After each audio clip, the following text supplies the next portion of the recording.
mais um episódio do Frontalizados. Hoje aqui eu tive que ancorar aqui meu computador, porque o peso é enorme. Coloquei uns calços aqui embaixo da mesa, né, Anderson?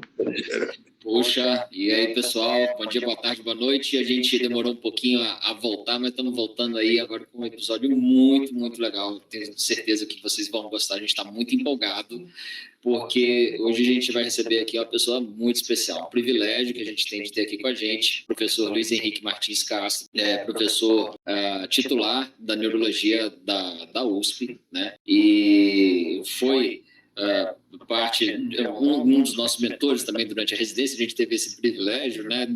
E agora aí está à frente da neurologia da USP, uma responsabilidade enorme, e tem boas histórias para contar para a gente sobre a trajetória dele aqui, que tem muitas particularidades e tal, que a gente vai tentar tirar dele aqui um pouquinho. Então, professor Luiz, muito obrigado pela sua disponibilidade, pelo seu tempo. A gente está muito feliz e muito animado de lhe receber aqui hoje.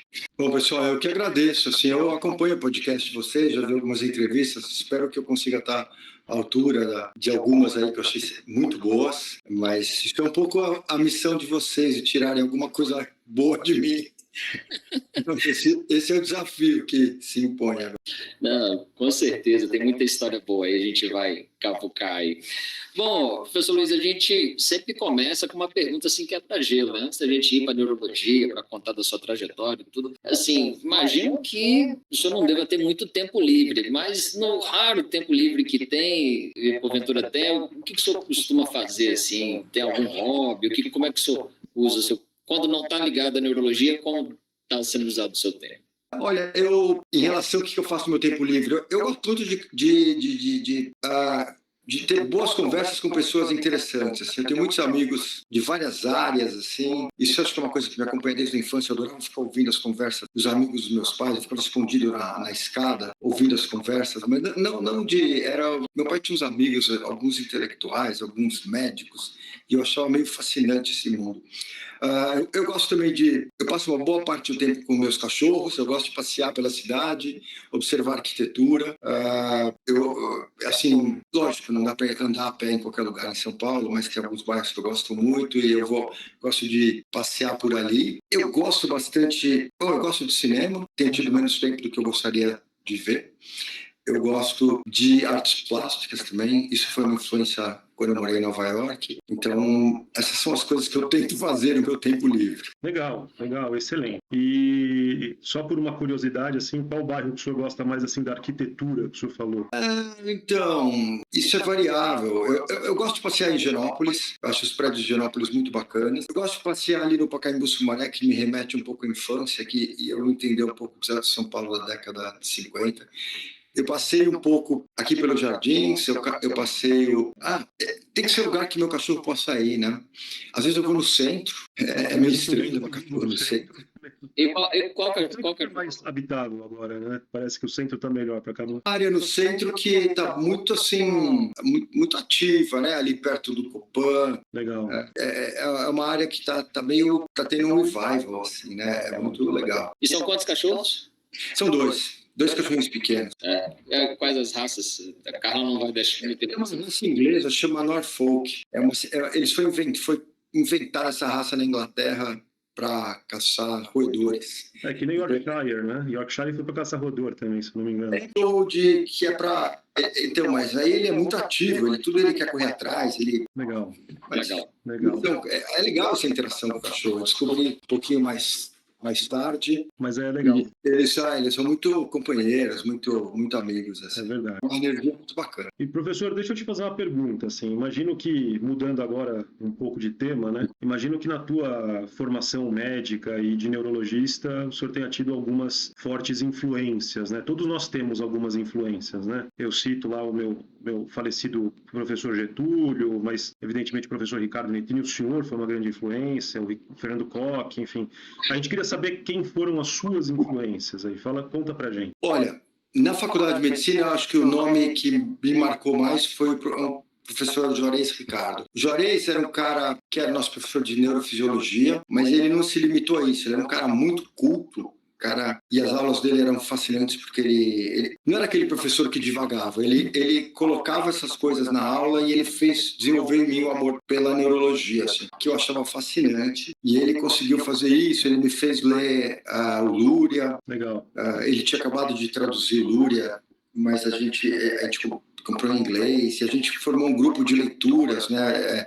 Acho que 5 colegas meus, né? 4 e eu, a gente fazia coisas de leitura com ele e era muito legal. E ele é um cara que, assim, eu acho que ele desmistificou, assim, todo mundo fala hoje da neurofobia, né? Ele fez o contrário, ele me desenvolveu a neurofilia, assim, e é um cara que eu gostei muito, assim. Depois, assim, durante o curso médico, foi engraçado, eu me afastei um pouco da neurologia, o curso clínico não me chamou muita atenção, eu queria ser um clínico geral, eu queria ser um cara que sabia de tudo um pouco. E aí o segundo grande mentor na faculdade foi o professor Rocha, gostado que os dois morreram meio cedo e de uma forma, assim, inesperada, né? E o Rocha foi interessante que ele foi meu mentor por 2 motivos. Um, ele é o primeiro cara na faculdade que queria que a gente fizesse uma medicina baseada em evidência. E, para mim, ele mudou o modelo de aprendizado do professor que ensina, mas pelo professor que faz a crítica do conhecimento. E isso foi muito bacana. E eu fiquei meio empolgado. Ele tinha acabado de assumir o cargo de professor titular da clínica médica. Ele era, vamos dizer, o chefe ali, estava no internato, no 6º ano. E aí eu fui fazer clínica. E depois foi interessante que no final do ano do Ana Rios, tinha que ir por alguma especialidade, ele queria que eu fizesse que eu fizesse clínica médica, clínica geral. E eu falei para ele, professor, acho que eu quero fazer neurologia, eu vou ter que prestar de novo a prova de residência. Porque daí, quando eu comecei a pensar nas possibilidades, aquela coisa do Juarez voltou. E aí ele falou para mim, não, Luiz, você não precisa fazer uma residência de neurologia para saber neurologia. Você pega um livro, você estuda e em 6 meses sabe mais que qualquer neurologista, imagina. Mas eu, felizmente, tive o discernimento de entender que ele estava me levando por uma roubada. E é duro quando você ouve isso de um mentor, né? Um cara que é uma influência enorme para você, mas eu falei, não, isso não está soando certo. E eu lembro também uma situação que você mencionou, o Getúlio. Eu era residente de clínica, de R1 de clínica, e a gente estava plantão na porta do pronto-socorro, o Getúlio era assistente da neuro, eu adorava seguir a Ida é meio mãezona, né? E naquela época ela era uma assistente recém-contratada, super empolgada, e o Getúlio com aquela energia. E eu lembro um dia, um caso que eu falo assim, eu fui fazer neuro por raiva, porque o Getúlio foi lá e examinou um caso e falou, não, é um coma metabólico. E eu fiquei assim, como que esse cara vai lá, dá uma examinada e fala que eu como metabólico? Assim, eu sou capaz de raciocinar em qualquer raciocínio clínico e eu não tenho a menor ideia como ele fez esse raciocínio. E é impossível, eu não sou tão burro de não conseguir entender uma coisa dessas. Por que eu não consigo? Eu preciso saber mais sobre isso. E eu acho que isso foi uma das coisas que foram várias coisas, né, mas que me levaram para a neurologia por um caminho que eu tinha pré-determinado que eu não ia, né? Legal. E eu voltando atrás e fazendo neurologia. A neuro tem muito disso, né? De você bater um olho, o exame físico e dar um diagnóstico meio genial, assim, tipo, isso é um coma metabólico, assim, né? E deixa eu te perguntar uma coisa, professor, só antes do Anderson continuar. Tem uma lenda lá, que eu não sei se é verdade, nós vamos tirar essa dúvida aqui agora, que o senhor fez engenharia antes de fazer medicina. É real isso, não? Isso não é uma lenda, eu não fiz engenharia, eu fiz 2 anos de engenharia. Tá. Que, de novo, né, é engraçado, porque meus pais eram médicos, né? E desde que eu me entendia por gente, eu falava que eu ia ser médico. E quando eu estava no ensino médio, eu estudei numa escola alemã que era muito voltada para ciências exatas, e eu era muito bom aluno em exatas. E aí, no colegial, eles fizeram um teste vocacional, e eu tinha certeza que o teste ia dar medicina. E aí, deu assim, na lata, ciências físicas, cálculo, engenharia. E eu fiquei completamente desnorteado. Eu tinha 16 anos, falei, cara, como assim? Sabe, meio uma reviravolta na minha cabeça. Daí eu fiquei atormentado, assim. Eu passei o colegial inteiro tentando decidir e aí, na hora de inscrever no vestibular, eu não sabia o que eu ia fazer. E aí a minha mãe ficou olhando, assim, tipo, me pressionando para fazer medicina. Eu falei, ela quer que eu faça? Eu vou botar em engenharia. Aí eu fui fazer engenharia. Daí eu entrei em engenharia. Eu, assim, eu ia muito bem na faculdade de engenharia, mas aquilo não era para mim. E aí, para eu desconstruir esse processo, foi muito sofrido, porque tinha que. Era uma conquista muito grande eu ter entrado na Poli, né? Era uma conquista maior ainda ter conseguido sobreviver ao primeiro ano da Poli. Pois é. É bem mais. É uma coisa, foi muito traumática esse primeiro ano da Poli. Assim, bom, a gente pode conversar ou não sobre isso. Lá é antipedagogia, é um ambiente hostil, é um ambiente em que você é maltratado, você é horrível. Eu acho que todo mundo que fez poli concorda com isso, eu não entendo por quê. Bom, e não entendo por que a escola não toma uma atitude a respeito disso, né? Não torna assim... Tem uma alta taxa de evasão, as pessoas são infelizes, elas não se sentem valorizadas, é antipedagogia. E eu acho que é um desperdício de dinheiro público, tanta mente boa entrar lá e ir embora. Não é meu caso, porque no meu caso foi uma questão vocacional. Eu percebi que aquilo não era minha vocação, e aí eu voltei atrás. Aí foi muito engraçado, que meu pai adorou quando eu falei que ia prestar medicina, e a minha mãe ficou brava. Ela falou, você vai querer ficar fazendo vestibular a cada 2 anos agora, e ficar entrando em todas as faculdades, e não vai ser nada na vida? Aí eu falei... Fica tranquila que eu vou. Dessa vez é a decisão que eu estou tomando de uma forma bem madura e eu sei o que eu estou fazendo, mais ou menos, né? Você não tem toda essa certeza. Não, é legal. Nunca dá pra ter certeza. Está esclarecido, então, para quem tinha dúvida, foi de fato, começou a engenharia. Mas aí, assim, esse negócio do modelo da engenharia, algumas residências reproduzem isso, né? Algumas especialidades, né? Mas assim, mas não vou entrar nessa polêmica não, mas essa história me deu curiosidade, antes de passar para outra coisa que a gente queria falar, é o seguinte, o senhor traz alguma coisa desses 2 anos de engenharia para que, digamos assim, que ficou, que lhe é útil até hoje? Olha, se eu for pensar o que eu aprendi na faculdade, de cálculo, de física, quer dizer, eu acho que eu não lembro mais nada.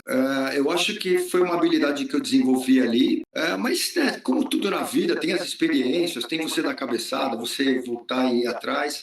Mas é interessante, há algum tempo, né, um colega meu da Faculdade de Medicina, o Luiz Fernando Nucci, que é professor titular de nefro, ele falou para mim, você saiu da Poli, mas você veio para medicina e escolheu uma das carreiras que é mais próxima das ciências exatas. E eu falei, nossa, eu nunca tinha me tocado disso, assim, que é um raciocínio muito lógico, matemático, né?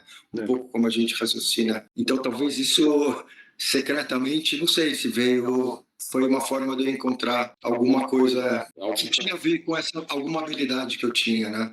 E aí, mas aí voltando lá, aí o senhor falou aí, foi para a residência de neurologia, e aí continuou um pouco ali nas influências e depois teve um... Na verdade, como todos nós, né, a neurologia naquela época, vocês viveram um pouco disso, era um ambiente pouco amigável, né? Era um ambiente em que as visitas eram duras, assim, a chefia era muito dura, ninguém podia falar, então, assim, era um momento que não permitia, era um pouco frustrante, né, isso. E eu acho que nesse momento, o Getúlio era uma figura, ele tinha uma paixão pela neurologia, né? Ele tinha uma paixão e ele contaminava a gente com essa paixão. Ele adorava ver o caso, e ele conseguia passar para todo mundo esse entusiasmo, né? Ele, na verdade, era um autodidata, né? Ele construiu uma forma de raciocinar e de ver os casos e eu acho que ele fascinou todos os residentes que estavam lá com ele. E é interessante, depois que eu fui para os Estados Unidos, eu percebi um pouco quanto o autodidatismo do Getúlio também não era uma coisa tão boa, porque com o autodidatismo você chega até um certo ponto, né? Então, você ter mentores, mas eu acho mentores te ajudam a enxergar mais longe.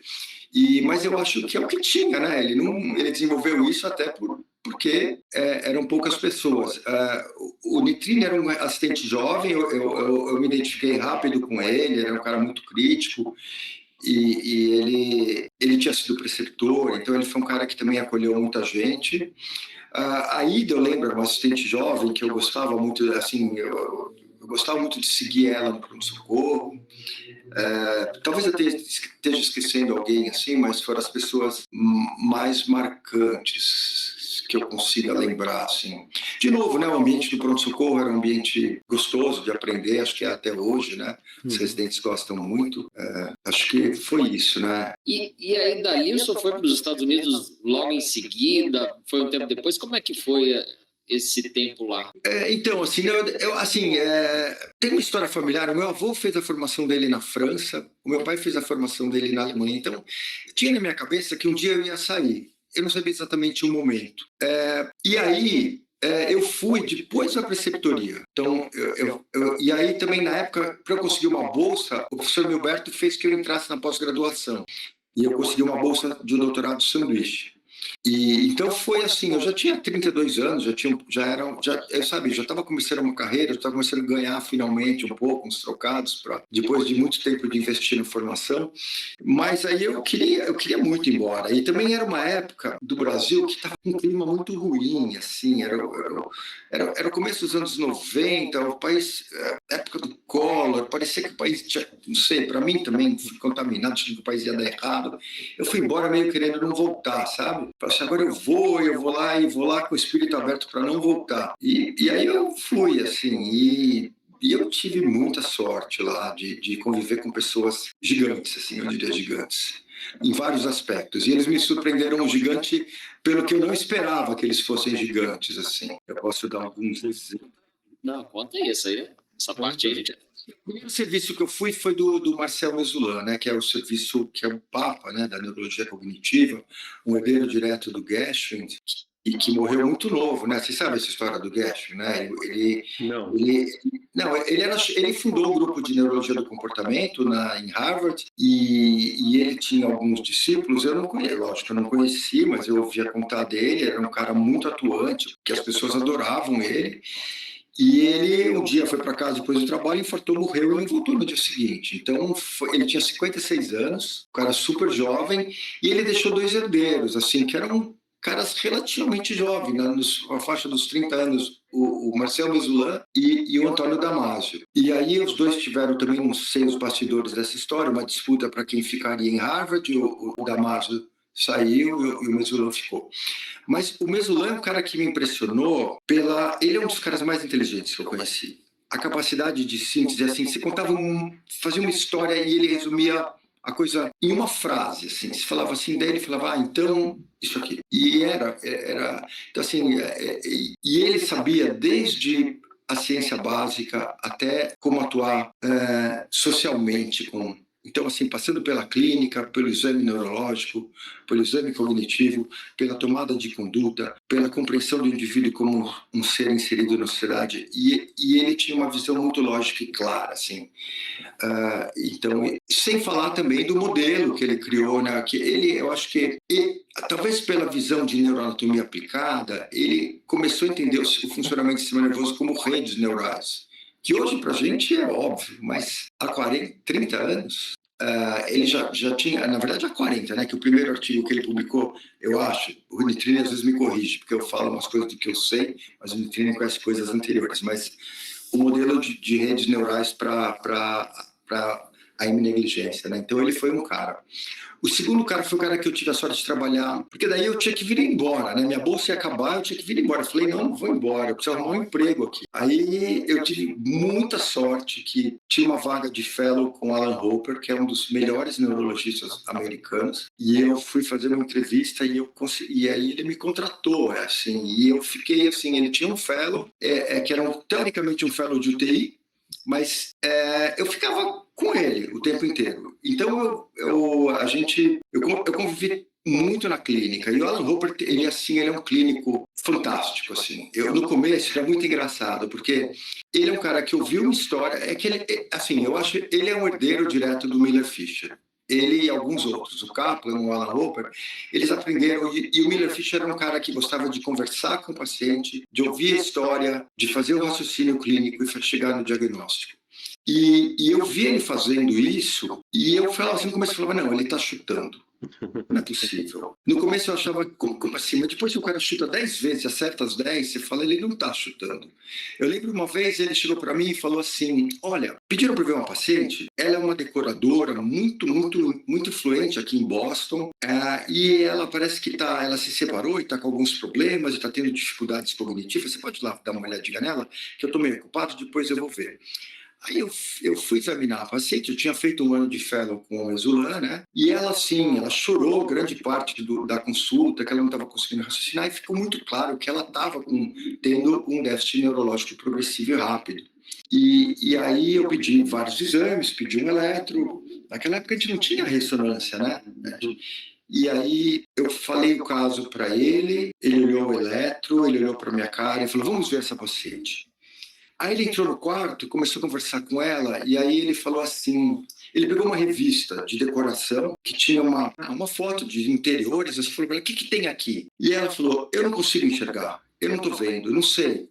E aí ele saiu e falou, ela tem Creutzfeldt. Eu falei, como ele chegou nessa... Talvez hoje não me surpreenda tanto, mas no dia eu falei, como assim? E aí eu falei, ele tá chutando, não é possível. E aí ele internou essa paciente, passaram-se alguns dias, ela começou a ter mioclonia e era um Creutzfeldt. E ele tinha essa habilidade, assim, com vários casos que eu me lembro que... mas era baseado num raciocínio, assim, não era tirar um coelho da cartola, ele tinha um conhecimento sólido de neurologia, ele ouvia o paciente e sabia fazer. E ele também tinha... Eu acho uma outra lição que eu tive dele, que foi uma coisa que eu aprendi muito, assim, foi interessante, porque a gente sempre, 3 vezes por semana, a gente ia ver um caso na enfermaria com os residentes. Então, os residentes apresentavam um caso para ele saía de lá, examinava o caso, voltava e discutia o caso. Então, era uma sessão didática, enfim, como muitas, né? E essa vez a gente entrou, nem lembro o que era o caso, mas eu lembro o que aconteceu. A gente entrou no caso, era uma mulher. E essa mulher, na hora que o Alan Hopper entrou, ele tinha seus quase 50 anos, um senhor, a gente um monte de moleque em torno de 30 anos. E a mulher olhou para a cara dele, fez uma cara de desprezo, virou as costas e foi para a janela. E estava o marido dela lá. E eu falei, nossa, eu fiquei assim meio possuído de raiva. Falei, que desrespeito essa mulher fazer isso. E ele nem se abalou. Ele começou a conversar com o marido e ele, não sei, ele também, acho que ele percebeu, o Alan Hopper era judeu, e ele percebeu que a mulher tinha um sobrenome judaico, que eu também não saberia reconhecer na época, mas ele começou a conversar, começou a falar com o marido de que parte de Boston eles eram, falou, vocês moram lá, a minha mulher cresceu ali na rua de trás, e não sei o que, começou a levar uma conversinha, e aí no fim da história a mulher voltou, sentou, começou a conversar com ele. Daí ele acabou de conversar, examinou, fez tudo o que ele tinha que fazer e saiu todo mundo feliz. Assim, eu falei, cara, eu teria brigado com essa mulher, saído daqui pé da vida. E ele foi fantástico, porque ele fez muito melhor que isso, ele não brigou, ele deu um baile aqui, ele saiu daqui, ele obteve tudo o que ele precisava obter, ensinou a gente, ensinou muito além. Tanto que eu nem lembro o que a mulher tinha. Eu lembro como ele lidou com a situação. Então, ele era um cara muito, muito bom. E eu tive esse privilégio de conviver com ele diariamente durante um ano, assim. E tem várias outras situações que me marcaram também, que eu poderia ficar contando aqui, mas daí a gente vai só falar disso. E eu acho que um outro cara que também foi um grande mentor, eu acho que agora, assim, eu como na posição que eu estou ocupando, eu acho que eu tento ser um pouco o muito que ele foi.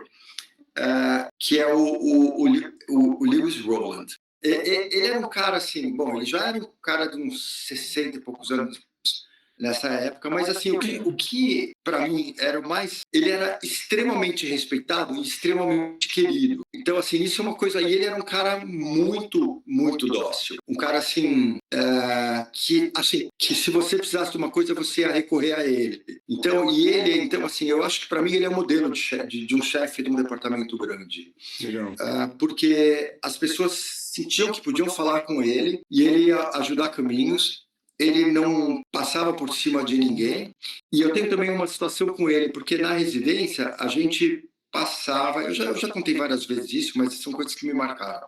A gente passava com um dos estágios, era você assistir os professores atenderem. Então você ia lá e você, chamam de sit-in, né? Você ficava assistir a consulta junto com uma pessoa. E aí você vai com todos os caras, né? E o Roland, na verdade, ele atendia muito caso de esclerose lateral amiotrófica. Ele era uma referência nacional. E quase todos os casos era até meio chato, porque era um caso de ela e já tinha o diagnóstico, já tinha ouvido 2 opiniões, ele ia dar o último veredito, que era ela. E aí a gente estava vendo um caso e aí ficou claro que ele ia fazer o diagnóstico naquela hora. Era uma ela e nem o paciente, que era um senhor de uns 60 anos, nem a esposa, sabiam qual era o diagnóstico. E aí ele examinou e ele falou, seu diagnóstico, ele chama lá de Lou Gehrig's disease, né, que era o jogador de beisebol, a doença de Lou Gehrig, bom, lá é bem conhecido, né, assim, aqui no Brasil não é, você falava esclerose lateral amiotrófica, as pessoas não sabem direito o que é lá, não, lá sabiam exatamente, daí o cara começou a chorar, a mulher dele fez uma coisa super bacana, ela pegou nele, falou assim, meu amor, nós estamos juntos há muito tempo, eu tô aqui, nós vamos enfrentar isso juntos, eu tô aqui. Foi muito legal. E aí, acabou a consulta. E aí, quando acabou, ele chegou para... Aí, aconteceu uma coisa que eu achei muito inusitada. Ele pegou no meu braço e falou, Luiz, eu faço isso há muito tempo e eu ainda não sei fazer direito. E eu achei isso... Sensacional. E não tinha nada de muito errado. Eu não tinha falado, nossa, ele pisou na bola, não fez direito. Mas ele assim, tem essa preocupação. E era uma coisa genuína. Ele não estava fazendo um teatro. Ele estava assim, nossa, eu preciso melhorar. Então, ele é um cara... Que é sensacional. Mas teve outros caras, assim, muitos caras que eu lá tinha o Stanley Fan, você vê o Stanley Fan examinando o Parkinson, e muitos caras, assim, aí tem caras que são um pouco menos conhecidos, mas o próprio Ralph Sacco era de lá, ele era um assistente jovem, deixa eu pensar, o Salvatore Di Mauro, que era seu reuniões. O cara das mitocôndrias e tal. Mas eu acho, assim, uma coisa que é muito legal, o clima na Colômbia, apesar de ser um lugar de excelência nos Estados Unidos e no mundo, era um clima muito leve, muito amigável, as pessoas gostavam de estar lá. As reuniões eram amigáveis, as pessoas falavam o que elas pensavam, e realmente a gente aprendia num ambiente muito rico. E para mim era um privilégio isso, porque eu acho que os residentes lá, eles estavam começando a aprender a fazer exame neurológico, eles estavam um pouco precisando aprender. Agora eu não, eu já sabia fazer exame neurológico, eu estava ali me deliciando com cada coisa, assim. Você não estava preocupado em saber como bate o martelo, como faz o raciocínio. Eu falava, nossa, olha como o fã examina um cara com Parkinson, olha como... tinha o cara de AVC, mas esse cara, ele era meio complicado. Até esqueci o nome dele, mas outro dia eu falei, é o JP Moore. Então, assim, lá foi uma coisa fantástica. E também na epilepsia, o Tim Padley, que era o chefe. Assim, aí realmente... E esses caras, o que era mais legal, acho que a escola da Colômbia, ela veio bastante da escola do Miller Fisher. E esses caras tinham essa capacidade clínica muito boa. Eles ouviam o paciente, eles tiravam uma história, eles faziam um raciocínio a partir daí. E eles sabiam bastante, quer dizer, eles estavam gerando conhecimento, né? Eles estavam... mas eles faziam tudo aquilo muito bem feito. E outra coisa era o clima, né? O clima muito amigável de aprendizado, assim, para mim foi uma reviravolta, assim, de falar, nossa, que delícia isso aqui, sabe? Acho que era uma coisa, parece que você está num banquete todo dia, assim, sabe? Você está cansado, dando plantão na residência, mas está se deliciando com o que estão te oferecendo, assim, isso. E os residentes americanos não percebiam isso, eu era meio fascinado, assim, falava, gente... O Eric Kandel é de lá também, né? O Kandel é de lá, mas ele era da ciência básica, tem até uma história, tinha um R+, meu, que fez iniciação científica com o Kandel, e ele me levou no laboratório do Kandel, aí ele pegou um livro do Kandel e falou, leva para você, ele dá esses livros para todo mundo. E esse livro tinha anotações do Kandel no livro. Eu tenho ele aqui em casa até hoje. Esse livro que era... Mas o Kandel, naquela época, ele não tinha ganho o prêmio Nobel ainda, né? Mas não está escrito que é dele, tá? Assim, tem que acreditar em mim que esse livro era dele. Então, o professor Luiz, e aí ficou lá só na Colômbia ou teve algum, como se fosse pouco, não? Mas assim, teve algum outro serviço? Quando eu fui para Boston, que o serviço mesmo era em Harvard. Aí eu fiquei 3 anos em Boston, no serviço do Mesulam, do Alan Hopper, foi mais um ano. Daí eu fiz o R1 de clínica médica em Boston. E aí eu fiz a residência na Colômbia, daí eu fiz o fellow de epilepsia na Colômbia. Eu fiquei basicamente nesse serviço. Em Boston também tive muito contato. O Kaplan, ele tava no New England Medical Center. E tinha uma amiga que fez residência comigo de neuro aí no HC, que também foi para Boston. Ela talvez tenha conhecido, a Cláudia. Ela alugou um apartamento do lado do meu. Todo dia ela chegava e contava tudo que ela tinha aprendido com o Kaplan. Então, eu quase como se tivesse feito o estágio. Mas aí, Boston tem essa comunidade neurológica. Então, eu convivi bastante com o Kaplan. Assim. Talvez a Cláudia também falasse de mim para ele. Muito legal. E aí, ao todo, foram quantos anos nos Estados Unidos? Qual? 7 anos. 7 anos. E depois para voltar? E o choque cultural reverso? Olha, eu não imaginava que ia ser tão difícil. E foi, acho que, o momento mais difícil da minha vida. Porque, talvez, um pouco ingenuamente, eu achei que eu fosse ser acolhido, porque era o que me sinalizaram. Quando eu voltei, quando eu mencionei que eu queria voltar, o Milberto falou, não, você pode vir que eu te contrato, mas contratar no HC não resolve a sua vida, né? Muito bom, mas... E aí também eu fui trabalhar com um grupo privado, que foi a pior experiência da minha vida, eu não vou mencionar muito aqui.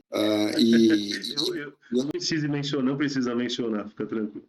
E aí eu vi, assim, como tinha gente querendo me boicotar, assim. Foi muito difícil, eu nunca imaginei que... Olha...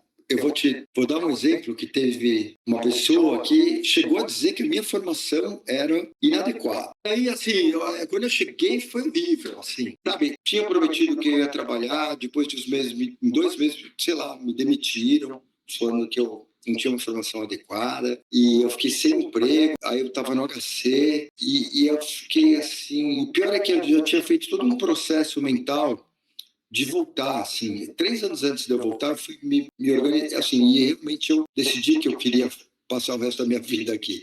Isso é, sob um ponto de vista mais pessoal até do que acadêmico. Uhum. O acadêmico era assim, eu falei, eu vou voltar para o HC, vou voltar para a USP, lá é um lugar de excelência dentro do Brasil, eu vou poder formar gente, tal. Então, assim, mas na minha cabeça eu não queria ficar velho nos Estados Unidos, eu não queria passar o resto da minha vida nos Estados Unidos. Eu achava, assim, isso é uma coisa... eu tenho grandes amigos lá, mas a vida social é muito chata. Eles são muito focados em dinheiro, eles, sabe, então não era o que eu queria ter para minha vida. E aí eu já estava falando, agora eu estou aqui e demorou muito para eu não sei como eu aguentei agora, sabe, olhando de trás para frente, não sei como eu aguentei. Eu acho que muitos teriam falado, não, chega, não me querem aqui, eu vou embora. Mas aí eu resolvi que eu ia ficar aqui, pronto, e que um dia ia dar certo. Escuta, só uma pergunta aí, né? Falou de uma formação não adequada, né? Uma dupla residência, USP e Colômbia. O que seria uma formação adequada para essa? Não chegou a questionar, não? Eu teria questionado. Isso foi falado para mim diretamente, né? Isso foi falado nas minhas costas, né? Entendi.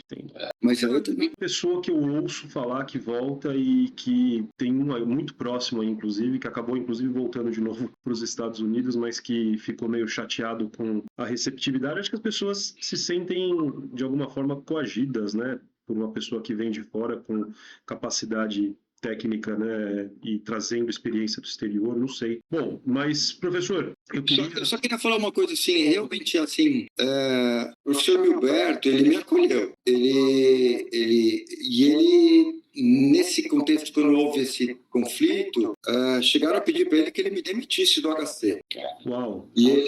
E ele falou, não, eu não vou demitir. HC sendo HC antigamente, né? Então, e sabe um cara que também me ajudou muito também nessa época foi o Paulo Marchiori, eu sou muito grato. Legal. Ele é um cara que me deu um grande apoio, assim, e aos poucos as coisas foram indo, né? Foram bem devagar, foi uma década, assim, eu acho que, assim, a coisa mudou, a chave virou para mim quando o Ricardo Nitrini ganhou o concurso e me colocou. Vocês talvez viram lá um pouco, né? Vocês estavam lá, assim. Eu vi. O protagonismo que eu acabei assumindo a partir daí foi muito maior dentro da clínica e aí eu acho que eu pude me desenvolver mais. Assim. E dar mais para mim, né? Porque eu acho que até então eu era muito, assim, não tinha... tinha, assim, alguns... A minha atuação era meio limitada, né? E eu falava, nossa, eu tenho tanto para oferecer e estou sendo um pouco cerceado aqui, mas... A gente tentava, né? Aí eu me inseri no didático, na interconsulta. Não sei se vocês pegaram um pouco isso. Eu peguei um pouco do didático. Essa era uma pergunta que estava aqui na fila para fazer um pouco mais para frente, mas acho que a gente podia trocar a ordem aqui, Frei. Vamos lá. Como foi? Porque assim, eu convivi um bocado com o Getúlio, porque depois da residência eu trabalhei com ele, e ele falava assim, o melhor parceiro de didático que ele teve, ele falava que foi o senhor. E aí queria que o senhor contasse aí um pouco como é que foram os anos lá. Então, o didático, né, ele foi montado na Neuro décadas antes, né, acho que nos anos, sei lá, 40, 50, 60, que era para ensinar o raciocínio neurológico, e quando a gente era residente, era o principal lugar onde a gente exercitava de uma forma didática o raciocínio neurológico. E era um lugar em que, assim, os assistentes mais emblemáticos participavam, né? Na minha época era o Nitrine, era o Ferri, eu não lembro, assim, eu lembro bastante do Nitrine, que a gente morria de medo dele. E todo mundo aprendia. E aí, quando eu voltei também nessa situação, eu falei, um lugar legal para me inserir é o didático. E o Getúlio estava fazendo didático. Daí eu fui lá pedir para ele. E também eu convidei a Mônica. Eu falei, Mônica, vamos. Daí eu convenci a Mônica. Então era muito legal, porque era muito complementar, né? A Mônica tem um raciocínio neurológico, um raciocínio em geral, né? Mas um raciocínio neurológico muito preciso, muito agudo, assim. O Getúlio tinha aquele jeito dele um pouco disperso, mas tinha aquele entusiasmo. E assim, eu acho que o Paulo Nóbrega falou para mim no didático, ele falou uma coisa que eu achei bem legal. Que ele falou, LH, você me ensinou que o exame cognitivo também é localizatório. E era um conceito que não tinha, né? Quer dizer, a neurologia no HC até então era embrionária a parte do grupo do Nitrine ainda, né? Então esse raciocínio que eu aprendi com o Mesulante, que o exame cognitivo também era e aí acho que eu trouxe um pouco da experiência que eu aprendi com esses caras, com a Lavô, e era muito gostoso, assim. E para o Getúlio era uma coisa meio inovadora, né? Porque ele estava indiretamente bebendo dos grandes mestres, claro. E um pouco além, né, do que... Porque, realmente, tinha algumas lacunas, né, na neurologia do HC. Essa parte cognitiva era uma grande lacuna que o Nitrine acabou preenchendo com um grupo de cognitivo. E era bem divertido, era bem divertido, assim, o didático com a Mônica. Eu adoro a Mônica, assim, foi muito bom. Assim. E às vezes a gente discordava, né, de algumas coisas. Para os residentes também era um negócio espetacular. Eu tive a chance de pegar o finalzinho desse didático aí também. Lá no... Eu cheguei teve um dia que estavam os quatro. O senhor, o Getúlio, a doutora Mônica e o professor Ricardo. Pode ser. Porque a gente ia quem podia, né? Mas era bem... Eu lembro um dia, foi bem engraçado essa história, que eu lembro que a residente era a Samira. Eu falei que eu não gostava do exame de estado mental, que eu achava que aquilo não tinha utilidade, que era uma coisa que queria transformar um exame muito rico num número. E aí eu estava explicando com o Nitrine, e o Nitrine ele contra-argumentou comigo que era muito bom para a gente fazer um exame evolutivo, de você poder comparar de uma forma bem objetiva.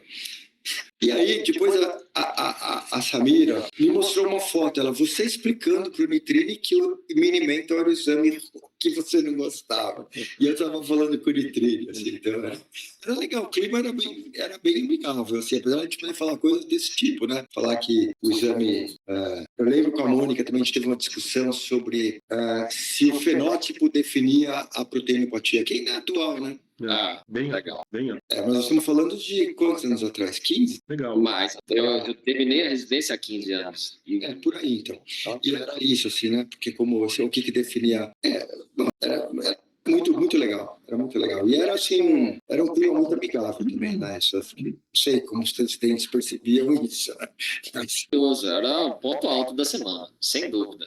Dava-se um pouco de medo, assim, para não fazer nenhuma besteira, né? E de não apresentar nenhuma besteira, não esquecer nada na hora de apresentar, né? Mas, principalmente... que eu peguei depois disso, né, que eu peguei a fase do professor Milberto e depois a troca, né, quando houve a troca do didático, aquele exercício de você pegar um paciente, examinar ele por completo, destrinchar ele e depois apresentar. Eu lembro que os pacientes alguns ficavam sentados na parte de fora para tirar dúvida um professor falava, deixa eu ver se tem uma coisa no exame, se chamava o paciente, ele entrava no FTA, examinava, devolvia o paciente de volta enquanto o caso era discutido, né? Mas Mas era uma coisa interessante, que era o foco especificamente naquele caso, né? E trazia realmente muito conhecimento, né? Eu acho. Era muito bom. Maravilha. Professor, tenho umas dúvidas aqui. Todo profissional grandioso, assim, que tem uma projeção muito grande, como é o seu caso, né? Ele tem provavelmente alguns momentos na vida profissional onde teve um momento eureka, assim, tipo, olha, esse daqui que eu fiz, ou que eu descobri, ou algo sensacional que eu consegui promover, ou algo nesse sentido. Tem que ter, e deve ter também aquele momento, fala, pelo amor de Deus, aqui foi completamente perda de tempo, isso aqui não valeu para nada. Bom, primeira dúvida, houve ou não houve, né, esses dois fatos aí na sua carreira profissional? E se houve, conta pra gente as histórias, por favor. Eu não sei se eu consigo pensar num momento eureka, assim. Uma coisa que fala, descobri isso, né? Não sei se eu consegui. Também, você falou um momento que você falou que não valeu a pena. Algum esforço que não tenha valido a pena, assim, tenha dedicado muito esforço para algo que no final foi infrutífero, não trouxe a projeção que esperaria, ou o resultado que esperaria, ou algo nesse sentido. Isso eu falei para vocês, né? Eu decidi, quando eu decidi voltar para o Brasil, até que tem questões de natureza familiar, né? Meu pai faleceu num acidente, assim, quando eu estava lá na residência, de uma forma inesperada. Isso é uma coisa que abala muito. Você fala, nossa, eu estou do outro lado do mundo aqui, né? O que eu estou fazendo aqui? Teve a questão do que eu ia fazer aqui. E teve também uma coisa bem interessante, eu estou divagando um pouco da tua pergunta, mas é que foi um fato muito marcante. O meu R+, na Colômbia, era um rapaz que ele é inglês, mas cresceu em Portugal. Ele falava português fluente.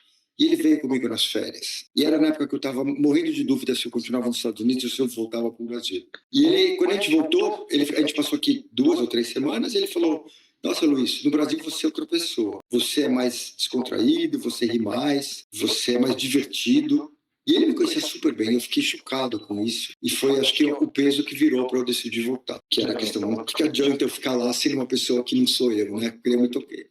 Bom, mas assim, aí eu tinha que decidir se eu ia fazer AVC e epilepsia. E até o Ralph Sacco veio falar para mim, Luiz, você tem que decidir, porque eu estou reservando um fellow para você. E aí eu achava... O AVC, naquela época, era meio, assim, não tinha que fazer tanta coisa. Eu teria feito um mestrado de saúde pública na Harvard, na Colômbia, que teria sido bem interessante, mas eu acabei optando por fazer epilepsia, né? E eu investi nessa informação e cheguei aqui tudo errado, assim.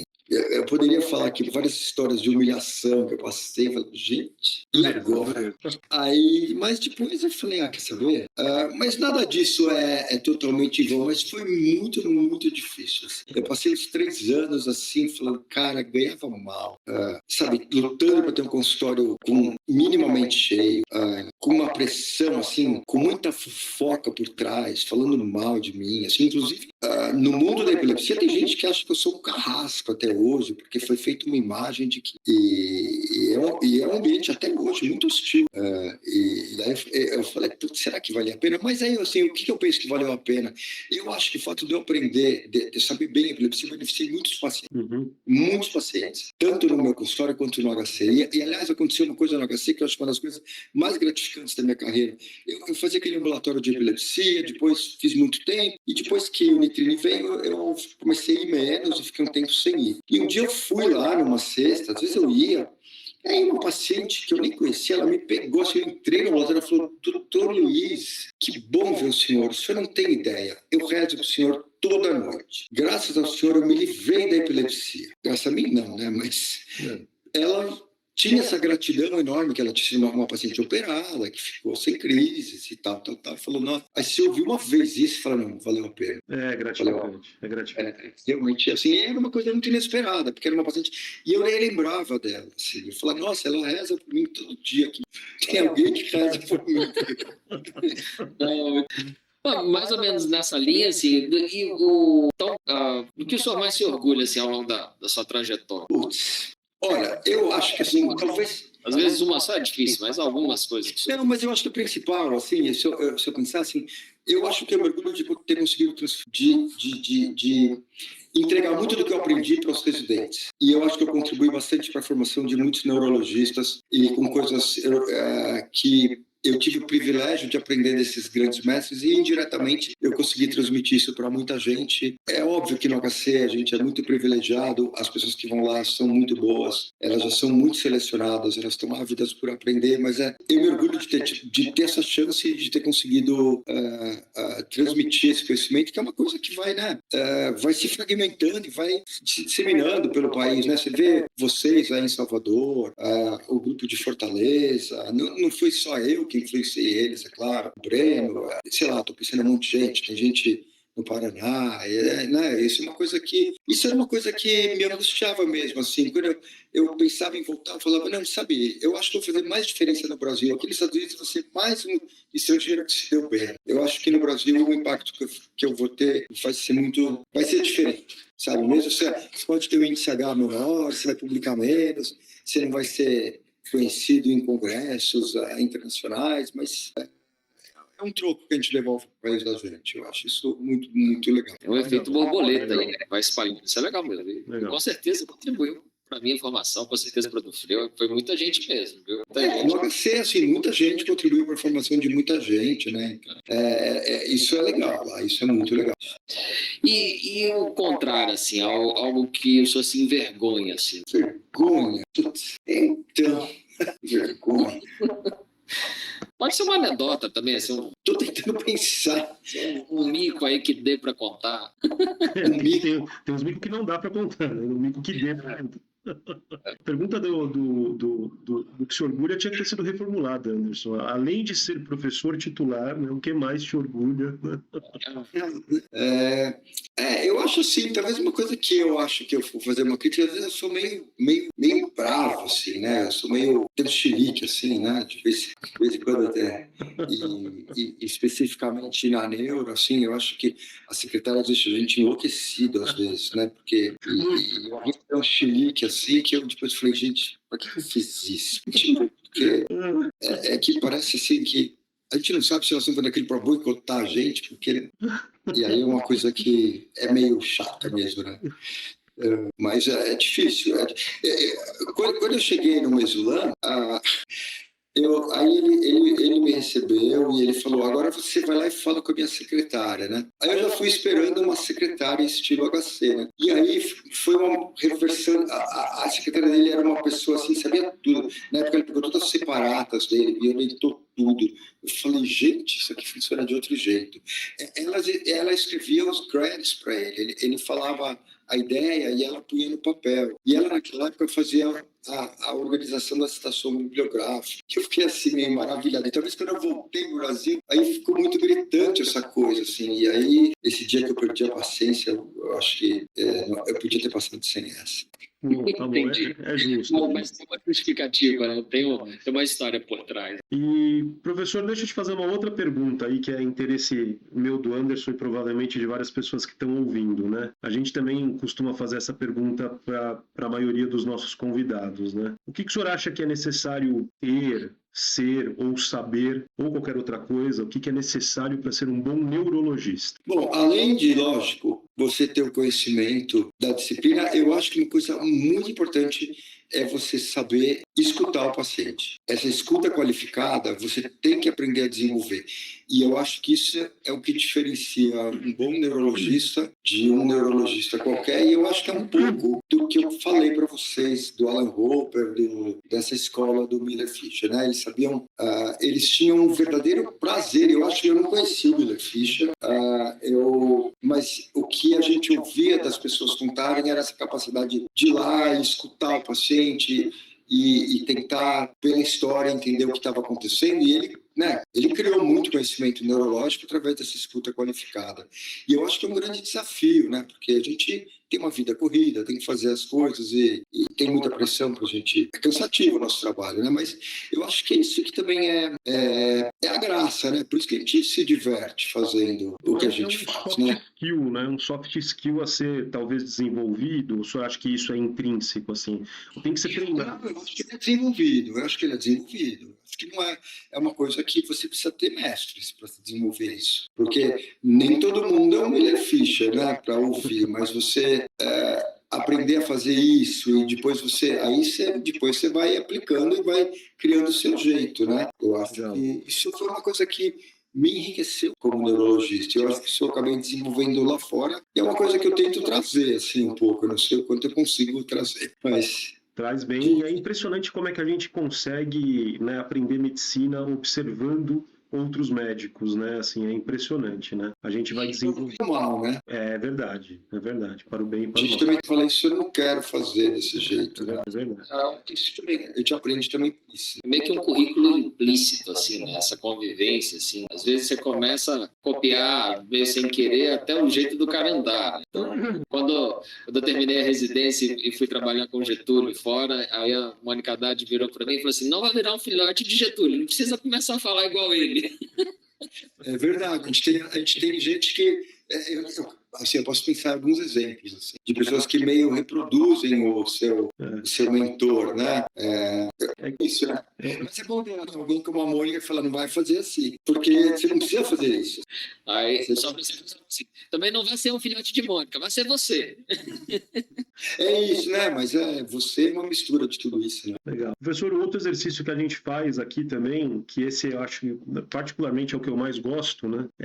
A gente está gravando isso, né? Vai ficar, obviamente, perene aí na internet para quem quiser assistir. E eu quero ter um exercício, se eu tiver a oportunidade de fazê-lo, né? Que eu não sei se eu terei ou não, mas de rever todas essas entrevistas daqui muitos anos, assim, uns 10 ou 15 anos, sabe? E a grande dúvida é, assim, a pergunta é sempre a mesma, né? O que o senhor acha que vai ser da medicina, de maneira geral? Se quiser falar sobre a neurologia também, bem-vindo, mas como é que o senhor prospecta o futuro da medicina daqui 10 ou 15 anos? Para quando a gente assistir esse vídeo, daqui 10 ou 15 anos, a gente fala, pô, o professor Luiz Henrique falou tal coisa, isso se cumpriu ou isso não? Qual que é a sua... Essas futurologias quase sempre estão condenadas a serem grandes erros, né? Mas é para isso, é interessante. É uma cápsula do tempo. Mas o que se a gente só consegue projetar para frente olhando para trás, né? Eu não sei se eu comecei a neurologia há 40 anos. Puxa vida, tudo isso? Não, 30. Também não sou. Deixa eu ver. 86. 86. 40 anos. 40 anos. 40 anos. Então 40 anos, é isso mesmo. Nossa. E nossa, o que mudou, né? Assim, sem dúvida, a incorporação tecnológica, diagnóstica, a gente consegue ter mais precisão e a gente vai conseguir atuar melhor nas doenças, né? Na base dela. Mas o que eu espero também é que a gente não perca a base de entender que a gente está cuidando de pessoas. Excelente. E que toda essa tecnologia não serve se você está usando isso como só ferramentas, né? Então eu gostaria também que a gente aprendesse a fazer uma medicina individualizada, né? Personalizada, mas também nesse aspecto, né? Que tudo isso fosse incorporado para a pessoa no sentido amplo, né? Não só no sentido genético. Nesse exercício de dizer aí uma futurologia, que é difícil, evidentemente, como, né, foi dito, 40 anos de neurologia, o que não mudou e o que o senhor acha que não vai mudar? O que não vai mudar é a base clínica, a base de você, essa coisa que eu falei da escuta. Ela vai melhorar. Eu acho que hoje a gente conhecendo mais, a escuta melhora, porque você consegue entender melhor. O que vai mudar é a precisão, né? Então, a precisão você vai ter algoritmos já está meio perto de acontecer isso, de inteligência artificial, que vão te facilitar diagnósticos, né? Isso eu acho que também já mudou, né? Assim, antes a gente tinha o professor como autor do conhecimento, né? O didático era um pouco isso, né? O cara que vinha lá, ele sabia. Era difícil acessar conhecimento, né? Depois com a internet, hoje a gente, o cara está apresentando o caso, você vai tirando dúvida já no teu celular, né? Você vai dar... o que vale é o espírito crítico, a experiência que dá o colorido da coisa, né? Saber, não, isso aí, né? Você perceber que a IA está alucinando, né? Isso aí que é o conhecimento, a prática clínica, uma coisa que nós também temos uma IA, né? A gente vê um monte de coisa, você reconhece a coisa porque você sabe o que é, né? O paciente começa a falar, isso eu já sei o que é, né? Então a gente também tem esse processo, no cérebro humano, né? E a IA talvez chegue um pouco mais perto e depois recursos diagnósticos vão ensinando a gente sobre... A gente vai entender melhor as doenças, as nuances. Eu só espero que não aconteça que isso vire que todo esse avanço tecnológico tira a graça da conversa, do contato com o paciente, do raciocínio clínico. Eu acho que não vai mudar. Não vai. Legal, legal. E espero que daqui a 10 anos não mude, ou 20, quando vocês ouvirem isso. Maravilha, maravilha. Professor Luiz, assim, a gente já vai caminhando para a parte final, que a gente já abusou muito do seu tempo. Antes das duas perguntas finais aqui, algo mais que o senhor queira contar, assim, que a gente não passou, alguma coisa a mais, assim? Eu acho que eu acabei falando bastante, né, dessas experiências que vieram assim naturalmente para mim.